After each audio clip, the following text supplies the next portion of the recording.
ಇಂದು ನಾನು ಮಸಾಲಾ ರಾಗಿ ರೊಟ್ಟಿ ಮಾಡ್ತಾ ಇದ್ದೇನೆ. ಈಗಾಗಲೇ ಪ್ಲೇನ್ ರಾಗಿ ರೊಟ್ಟಿ ರೆಸಿಪಿ ವಿಡಿಯೋ ನಮ್ಮ ಚಾನಲ್ನಲ್ಲಿ ಹಾಕಿದ್ದೇವೆ. ಈಗ ಪ್ಲೇನ್ ರಾಗಿ ರೊಟ್ಟಿ ಮಾರ್ಪಾಡು ಮಾಡಿ ಮಸಾಲೆ ಸೇರಿಸಿ ಇನ್ನೂ ರುಚಿಯಾದ ಮಸಾಲೆ ರಾಗಿ ರೊಟ್ಟಿ ಮಾಡ್ತಾ ಇದ್ದೇನೆ. ಉತ್ತರ ಕರ್ನಾಟಕ ಮತ್ತು ಕರಾವಳಿ ಭಾಗದ ಜನರಿಗೆ ರಾಗಿ ಬಗ್ಗೆ ಅಷ್ಟೊಂದು ಗೊತ್ತಿಲ್ಲ. ಜೊತೆಗೆ ರಾಗಿಯ ಬಳಕೆ ಹೇಗೆ ಅನ್ನೋದು ಅದರ ಅರಿವು ಕೂಡ ಇಲ್ಲ. ನಾನು ಸಹ ಬೆಂಗಳೂರಿಗೆ ಬಂದ ಮೇಲೆಯೇ ರಾಗಿ ಬಹುತೇಕ ಖಾದ್ಯಗಳನ್ನು ಮಾಡಲು ಕಲಿತಿದ್ದೇನೆ. ಹಾಗಾದರೆ ಬನ್ನಿ, ಮಸಾಲೆ ರಾಗಿ ರೊಟ್ಟಿ ಹೇಗೆ ಮಾಡುವುದೆಂದು ತಿಳಿಯಲು ಈ ವಿಡಿಯೋ ಪೂರ್ತಿಯಾಗಿ ನೋಡಿ. ಇಷ್ಟವಾದರೆ ಲೈಕ್ ಮಾಡಿ, ಶೇರ್ ಮಾಡಿ ಹಾಗೂ ಕಮೆಂಟ್ ಮಾಡೋದನ್ನು ಮರಿಬೇಡಿ. ಆದರೆ ಅದಕ್ಕೂ ಮೊದಲು ನಮಸ್ಕಾರ, ಪಾಕಶಾಸ್ತ್ರ ಚಾನಲ್ಗೆ ಸ್ವಾಗತ.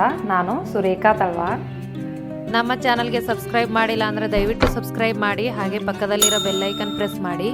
ಬೆಲ್ಲೈಕನ್ ಪ್ರೆಸ್ ಮಾಡೋದ್ರಿಂದ ನಮ್ಮ ಹೊಸ ವಿಡಿಯೋಗಳ ನೋಟಿಫಿಕೇಶನ್ ನಿಮಗೆ ಬರುತ್ತೆ. ಮಸಾಲಾ ರಾಗಿ ರೊಟ್ಟಿ ಮಾಡೋ ವಿಧಾನ. ಮೊದಲಿಗೆ ನಾನು ಒಂದು ಬಟ್ಲಷ್ಟು ರಾಗಿ ಹಿಟ್ಟನ್ನ ಒಂದು ಬೌಲ್ಗೆ ಹಾಕ್ತಾಯಿದ್ದೀನಿ. ಒಂದು ದಪ್ಪ ಸೈಜ್ದು ಈರುಳ್ಳಿ ಸಣ್ಣ ಸಣ್ಣದಾಗಿ ಕಟ್ ಮಾಡಿ ಹಾಕ್ತಾಯಿದ್ದೀನಿ. ಅರ್ಧ ಕಟ್ಟು ಸಬ್ಬಸಿಗೆ ಸೊಪ್ಪು ಕಟ್ ಮಾಡಿ ಹಾಕ್ತಾಯಿದ್ದೀನಿ. ಒಂದು ಕ್ಯಾರೆಟ್ನ ತುರಿದ್ಬಿಟ್ಟು ಹಾಕ್ತಾಯಿದ್ದೀನಿ. ಸ್ವಲ್ಪ ಕರಿಬೇವು, ಸ್ವಲ್ಪ ಹಸಿರುಮೆಣಸಿನ್ಕಾಯಿ ಖಾರಕ್ಕೆ ಬೇಕಾಗುವಷ್ಟು ಯೂಸ್ ಮಾಡ್ಕೋಬಹುದು. ಸ್ವಲ್ಪ ಕೊತ್ತಂಬರಿ ಸೊಪ್ಪು ಹಾಕ್ತಾಯಿದ್ದೀನಿ. ಸ್ವಲ್ಪ ಜೀರಿಗೆ, ಸ್ವಲ್ಪ ಅರಿಶಿನ ಪುಡಿ ಹಾಕ್ತಾಯಿದ್ದೀನಿ. ರುಚಿಗೆ ತಕ್ಕಷ್ಟು ಉಪ್ಪು ಹಾಕ್ತಾಯಿದ್ದೀನಿ. ನೋಡಿ, ಇದನ್ನು ಮೊದಲಿಗೆ ನಾವು ಡ್ರೈಯಾಗಿ ಮಿಕ್ಸ್ ಮಾಡ್ಕೋಬೇಕು. ಮಿಕ್ಸ್ ಮಾಡಿಕೊಂಡು ಸ್ವಲ್ಪನೇ ನೀರು ಹಾಕ್ತಾ ನಾವು ಇದನ್ನು ಕಲಿಸ್ಕೋಬೇಕು. ಸ್ವಲ್ಪ ಹುಳಿ ಬೇಕು ಅನ್ನೋರು ಮೊಸರು ಕೂಡ ಹಾಕಿ ಕಲಿಸ್ಕೋಬೋದು. ಟೇಸ್ಟ್ ಇನ್ನೂ ಚೆನ್ನಾಗಿರುತ್ತೆ ರಾಗಿ ರೊಟ್ಟಿದು. ನೋಡಿ, ಈ ಥರ ಕಲಸಿಟ್ಕೊಂಡಿದ್ದೀನಿ. ಈಗ ನಾನು ಒಂದು ಬಟರ್ ಪೇಪರ್ ತೊಗೊಂಡಿದ್ದೀನಿ. ಇಲ್ಲಾಂದರೆ ಒಬ್ಬಟ್ಟು ಶೀಟು ಅಂತ ಬರುತ್ತೆ, ಅದರಲ್ಲಿ ಕೂಡ ಮಾಡ್ಬೋದು. ನಾನು ಬಟರ್ ಪೇಪರ್ ಮೇಲೆ ಮಾಡ್ತಾಯಿದ್ದೀನಿ. ಸ್ವಲ್ಪ ಮೊದಲಿಗೆ ಎಣ್ಣೆ ಹಚ್ಕೋಬೇಕು. ಈ ಥರ ಬಟರ್ ಪೇಪರ್ ಮೇಲೆ ಎಣ್ಣೆ ಹಚ್ಕೊಂಡ್ರೆ ತವಾದ ಮೇಲೆ ಹಾಕ್ಕೊಳ್ಳೋದಕ್ಕೆ ಈಸಿ ಆಗುತ್ತೆ. ನೋಡಿ, ತೆಳು ಬೇಕಂದರೆ ತೆಳುವಾಗಿ ಮಾಡ್ಕೋಬೋದು, ಇಲ್ಲ ದಪ್ಪ ಸೈಜ್ ಬೇಕು ಅಂದರೆ ಆ ಥರ ಮಾಡ್ಕೋಬೋದು. ನಾನು ಮೀಡಿಯಮ್ ಆಗಿ ಮಾಡ್ತಾಯಿದ್ದೀನಿ. ನೋಡಿ, ಈಗ ಮಸಾಲ ರಾಗಿ ರೊಟ್ಟಿ ರೆಡಿ ಆಯಿತು. ಈಗ ನಾನು ಬೇಯಿಸೋದು ಹೇಗೆ ಅಂತ ತೋರಿಸ್ತಾ ಇದ್ದೀನಿ. ಮೊದಲಿಗೆ ತವಾಗೆ ಸ್ವಲ್ಪ ಎಣ್ಣೆ ಹಚ್ಕೋಬೇಕು. ಅದಾದಮೇಲೆ ಈ ರಾಗಿ ರೊಟ್ಟಿನ ಅದ್ರ ಮೇಲೆ ಹಾಕಬೇಕು. ತುಂಬ ಬಟರ್ ಪೇಪರಲ್ಲಿ ಮಾಡಿದ್ರೆ ತುಂಬ ಈಸಿಯಾಗಿ ಬರುತ್ತೆ. ತವಾ ಅಲ್ಲೇ ಮಾಡ್ಕೋತಾರೆ. ತವಾಲಿ ಮಾಡೋದಕ್ಕಿಂತಲೂ ಈ ಥರ ತುಂಬ ತೆಳುವಾಗಿ ಚೆನ್ನಾಗಿ ಮಾಡ್ಕೋಬಹುದು. ನೋಡಿ, ಸ್ವಲ್ಪ ಈ ಥರ ಬೆಂದ ಮೇಲೇ ತಿರುಗಿಸಿ ಹಾಕಬೇಕು, ಇಲ್ಲಾಂದರೆ ಹರಿಯೋ ಚಾನ್ಸಸ್ ಇರುತ್ತೆ ರೊಟ್ಟಿ. ನೋಡಿ, ಎರಡು ಸೈಡು ಚೆನ್ನಾಗಿ ಬೇಯಿಸ್ಕೋಬೇಕು. ರಾಗಿ ಸ್ವಲ್ಪ ಜಾಸ್ತಿ ಹೊತ್ತು ಬೇಯಿಸ್ಕೋಬೇಕು, ಆವಾಗಲೇ ಚೆನ್ನಾಗಿ ಒಳಗಡೆ ಎಲ್ಲ ಚೆನ್ನಾಗಿ ಬೆಂದಿರುತ್ತೆ. ನೋಡಿ, ಮಸಾಲ ರಾಗಿ ರೊಟ್ಟಿ ರೆಡಿ ಆಯಿತು.